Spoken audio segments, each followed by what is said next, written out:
মুখ্যমন্ত্ৰীৰ আত্মাৰ বেমাৰ আছে, মানুহৰ যেনেকৈ শৰীৰৰ বেমাৰ আছে আৰু মানুহৰ ঠিক আত্মাৰ কিছুমান বেমাৰ থাকে। যাৰ আত্মা বেমাৰী হয় তেওঁ হিংসুক হয়, মানুহক হিংসা কৰে, ঘৃণা কৰে, মিছা কথা কয়, ঠগায়, প্ৰবঞ্চনা কৰে। আমাৰ মুখ্যমন্ত্ৰীজন আত্মিক বেমাৰী, তেওঁৰ আত্মা একেবাৰে বেমাৰী আত্মা। তেওঁলোকে একো ভাল কাম তেওঁলোকে নাজানে আৰু ভাল চিন্তা চৰ্চা নাই। যিজন মুখ্যমন্ত্ৰীয়ে নিজে কয় যে মই মিয়াক কষ্ট দিমেই, মুছলমানক মই অশান্তিত থাকিব নিদিওঁ, অশান্তিত ৰাখিম।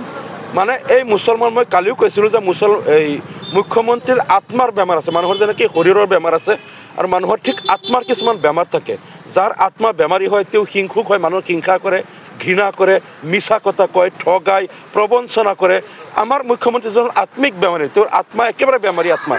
গতিকে তেওঁ মানে অন্য ধৰ্মৰ লোকক দেখিব নোৱাৰে, বেয়া পায়, কষ্ট দিব, শান্তিত ৰাখিব নোৱাৰে, হিংসাকুৰীয়া, আক্ৰমণাত্মক। গতিকে আত্মিক বেমাৰী এজন মানুহ মুখ্যমন্ত্ৰী আছে অসমৰ কাৰণে দুৰ্ভাগ্যজনক। গতিকে তেওঁলোকে ভাল কাম কৰিব নোৱাৰে, বেয়া কামেই কৰিব।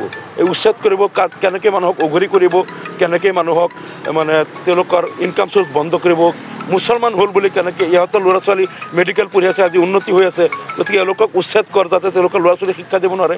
মানে ভাল চিন্তা ধাৰা যাৰ মূৰত নাই তেওঁ সদায় বেয়া চিন্তাই কৰিব, বেয়া কামেই